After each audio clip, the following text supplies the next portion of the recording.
Welcome student. અગાઉ આપણે finance અકાઉન્ટની અંદર ગયા લેક્ચરમાં યુનિટ નંબર 2 મૂડી અંદાજપત્રની અંદર પદ્ધતિ 3 ચોખ્ખું વર્તમાન મૂલ્યની પદ્ધતિ અને નફાકારકતાના સૂચકાંકની પદ્ધતિ એનો પહેલો સમ છે એ આપણે અગાઉના લેક્ચરમાં જોયો હતો. આઈ હોપ કે તમને આ પદ્ધતિ પણ એટલી જ ઇઝી લાગી હશે જેટલી પહેલી બે મેથડ તમને ઇઝી લાગી હતી. બરાબર, પહેલી જ બે મેથડ હતી એની જેવી જ આ બે મેથડ છે, પણ મોસ્ટલી આ બે મેથડના સમ છે એ તમારે સાથે જ પૂછાય છે. એક્ઝામમાં જો કે તમારે બધી પદ્ધતિના સમ એકસાથે જ પૂછાય છે. બરાબર, તો પહેલાં આપણે એટલા માટે બધા મેથડના અલગ અલગ સમ જોઈએ છે જેથી તમને બધી મેથડ વિશે ખબર પડે કે કઈ મેથડમાં કેવી રીતે તમારે ગણતરી છે કરવાની છે. બરાબર, તો આજે આપણે ફરી પાછો મેથડ 3 ચોખ્ખું વર્તમાન મૂલ્ય અને મેથડ 4 નફાકારકતાનો સૂચકાંક એ બંનેનો ભેગો મતલબ બંને મિક્સ સમ છે આજે આપણે જોવાના છીએ તમારા મટીરિયલમાં. એના પછીનો જે સમ છે એ આપણે જોવાના છીએ. સેકન્ડ સમ જે છે એ છે અપેક્ષા લિમિટેડવાળો. બરાબર, તો આજે આપણે એના જેવો જ બીજો સમ છે એ જોવાનો છે. શું છે અપેક્ષા લિમિટેડ? રકમ છે તમારી બધા પાસે મટીરિયલમાં છે તે બધા લેક્ચર વખતે ખાસ મટીરિયલમાં જે તમને રકમ આપેલી છે એ રકમ ખાસ સાથે બાજુમાં રાખજો. રકમ બાજુમાં હશે તમને વધારે દાખલો ક્લિયર થશે. બરાબર, સો દાખલા નંબર 2 છે અપેક્ષા લિમિટેડવાળો રકમ છે. અપેક્ષા લિમિટેડ ₹10 લાખની કિંમતનું નવું મશીન ખરીદે છે જેની અંદાજિત વાર્ષિક આવક ઘસારો અને કરવેરા પહેલાંનો રોકડ પ્રવાહ નીચે મુજબ છે. શું આપેલો છે? ઘસારો અને કરવેરા પહેલાંનો, એટલે કે ઘસારો અને કરવેરો બાદ કર્યા પહેલાંનો રોકડ પ્રવાહ છે એ તમને આપેલો છે. ઇટ મીન્સ શું થશે? ઘસારો અને કરવેરો બંને તમારે બાદ કરવું પડશે. પહેલાંનો છે એટલા માટે. શું ફરી એક વખત કહું છું, જે રોકડ પ્રવાહ આપ્યો છે એ કયો છે? ઘસારો અને કરવેરો બાદ કર્યા પહેલાંનો છે. એટલે બંને શું કરવું પડશે? આમાં બાદ કરવું પડશે. બરાબર, ઓકે. જુઓ, તમને 5 વર્ષ માટેનો રોકડ પ્રવાહ આપેલો છે. પહેલો વર્ષ 1 5 લાખ, બીજા વર્ષમાં 5 લાખ, ત્રીજા વર્ષમાં 4 લાખ, ચોથા વર્ષમાં 4 લાખ અને પાંચમા વર્ષમાં 2 લાખ. બરાબર, બંને વર્ષનો 5 વર્ષનો રોકડ પ્રવાહ છે એ તમને આપેલો છે ઘસારો અને કરવેરા બાદ કર્યા પહેલાંનો. બરાબર, તો હવે રકમ નીચે દીધી છે પેરેગ્રાફમાં. ઘસારાનો દર કંપનીની રોકાણ કિંમત પર 20% છે. એટલે કે અહીંયા તમને અપેક્ષિત આયુષ્ય કે અંદાજિત આયુષ્ય કે ભંગાર કિંમત આપેલી નથી. ડાયરેક્ટ જેટલું તમારું રોકાણ છે એના 20% તમારે શું લેવાનો છે? ઘસારો ગણવાનો છે. કરવેરાનો દર 50% છે. વટાવનું પરિબળ 10% છે. ચોખ્ખું વર્તમાન મૂલ્યની ગણતરી કરો. નફાકારકતાના સૂચકાંકની ગણતરી કરો. શું કહે છે? નફાકારકતાનું સૂચકાંક અને વર્તમાન મૂલ્ય, ચોખ્ખું વર્તમાન મૂલ્ય બંને પદ્ધતિ પ્રમાણે તમારે દાખલાની ગણતરી કરવાની છે. Clear cut.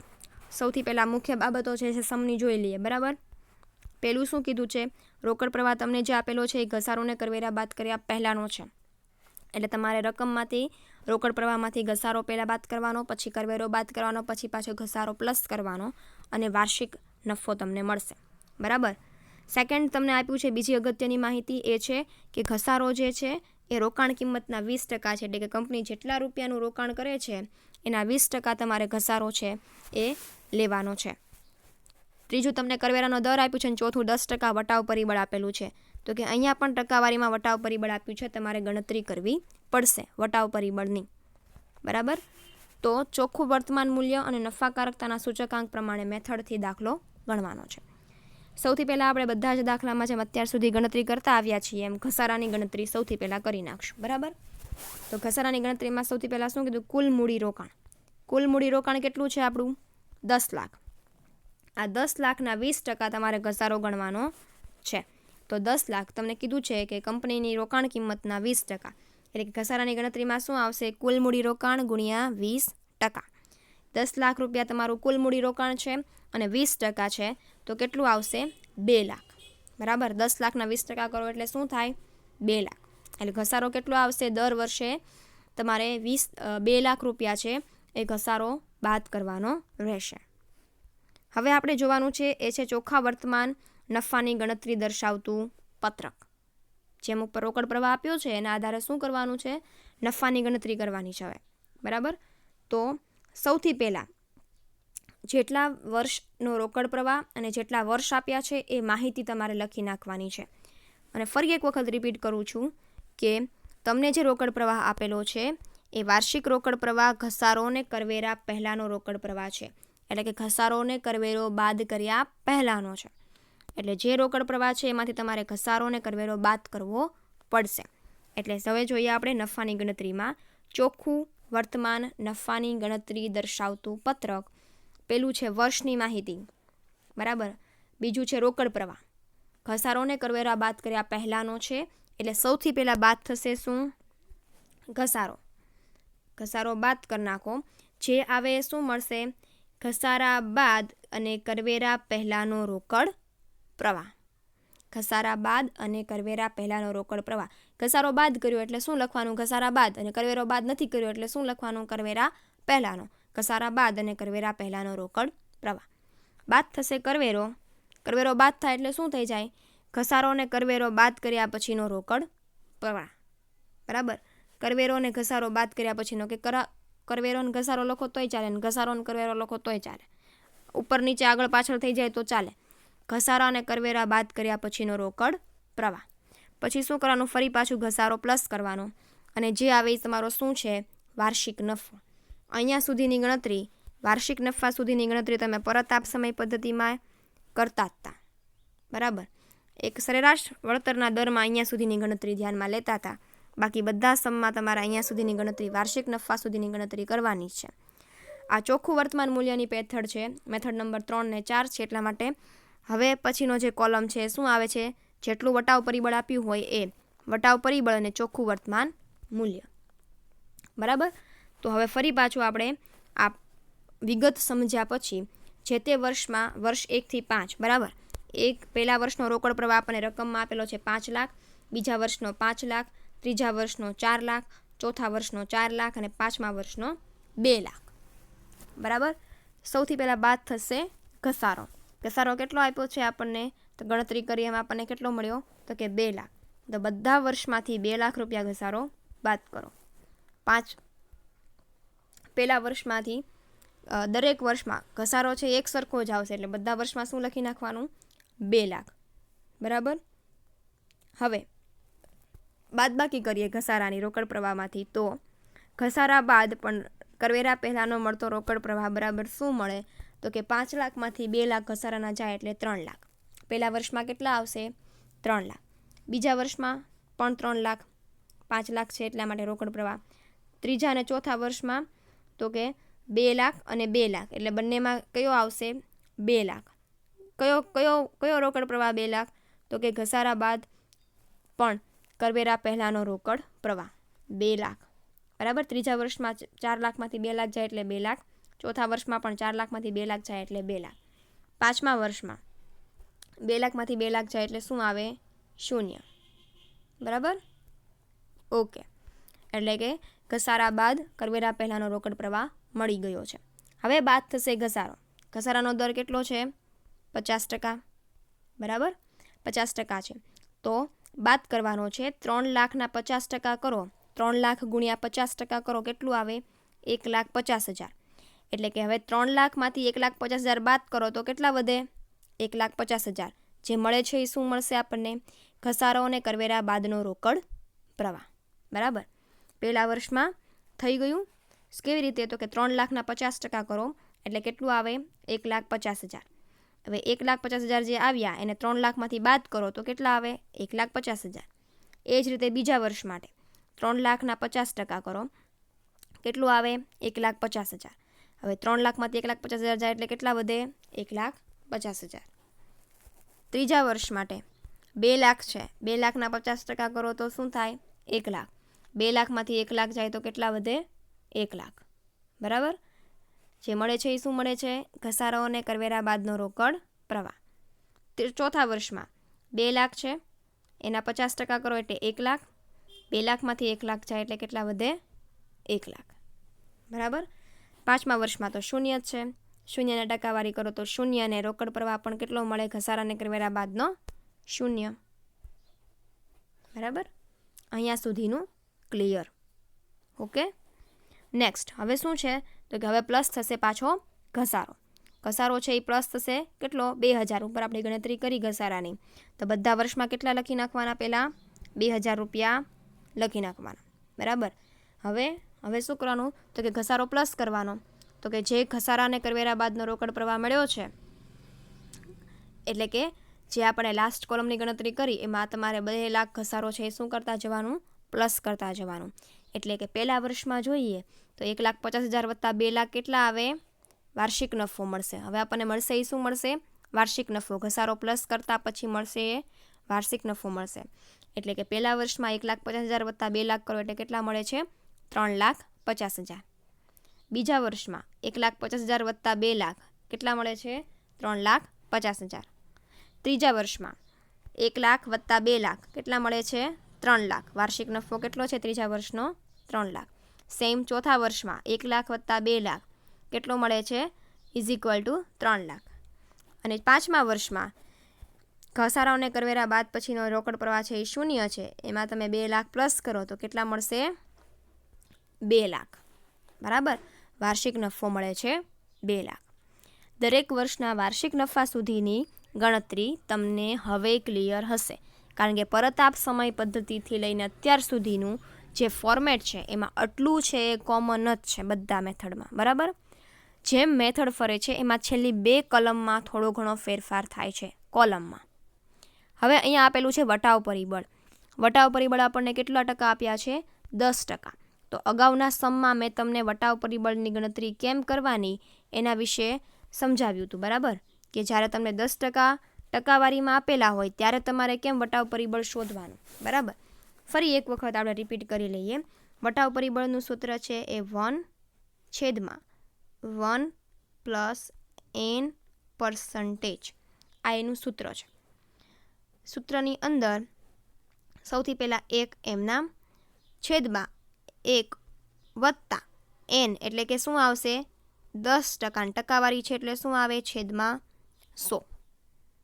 10/100 કરો એટલે આવે 1/1 વત્તા 0.10. બરાબર, 0.10 આવે. હવે 1 વત્તા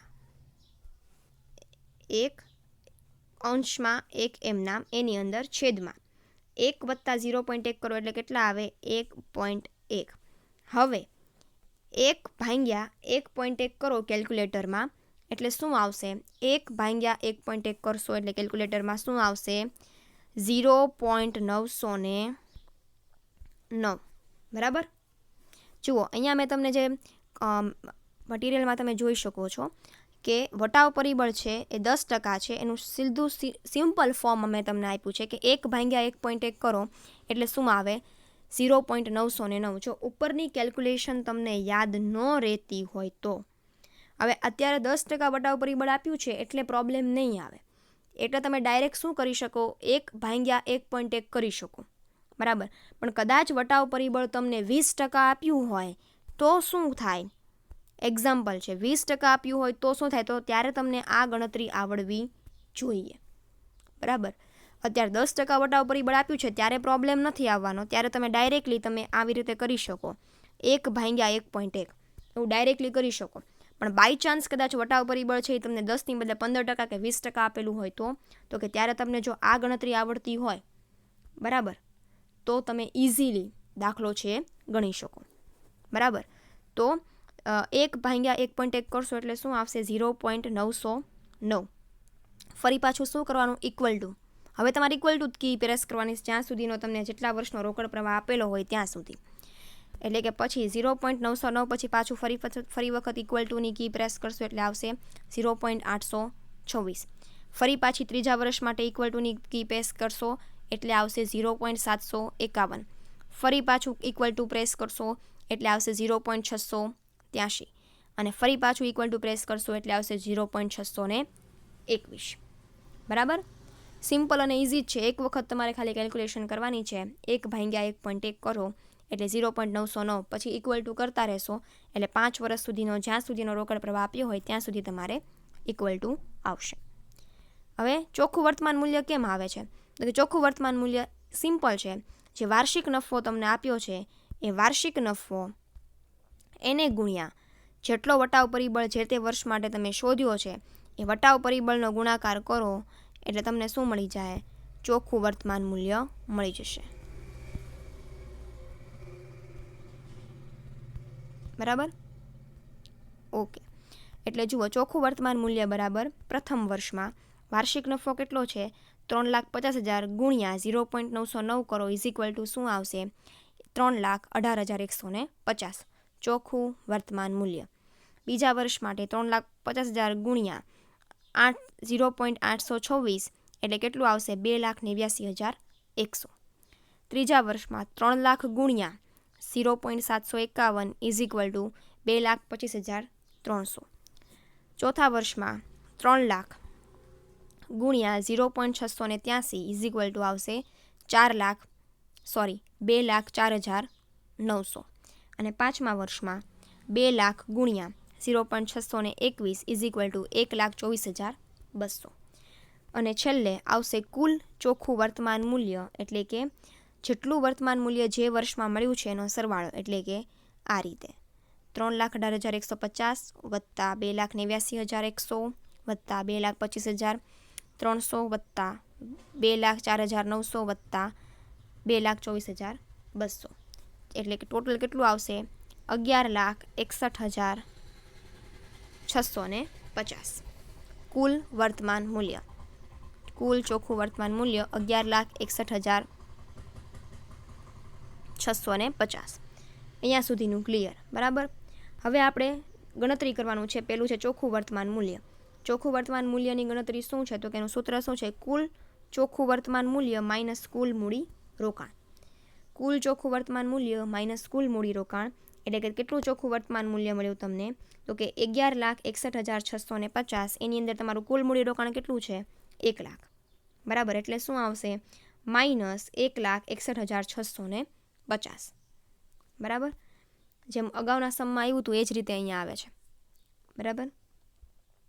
એટલે કે અહીંયા તમારું જે કુલ મૂડી રોકાણ છે એના કરતાં ચોખ્ખું વર્તમાન મૂલ્ય શેમાં આવે છે? માઇનસમાં આવે છે. બીજું છે નફાકારકતાનો સૂચકાંક. નફાકારકતાનો સૂચકાંક શું છે? તેનું સૂત્ર છે કુલ ચોખ્ખું વર્તમાન મૂલ્ય ભાગ્યા કુલ મૂડી રોકાણ. કુલ ચોખ્ખું વર્તમાન મૂલ્ય ભાગ્યા કુલ મૂડી રોકાણ એટલે કે કુલ ચોખ્ખું વર્તમાન મૂલ્ય કેટલું છે? 11,61,650. એને ભાગ્યા 10 લાખ એટલે કેટલું આવે છે? 1.16. 1.16. બરાબર? આ એનો નફાકારકતાનો સૂચકાંક છે 1.16.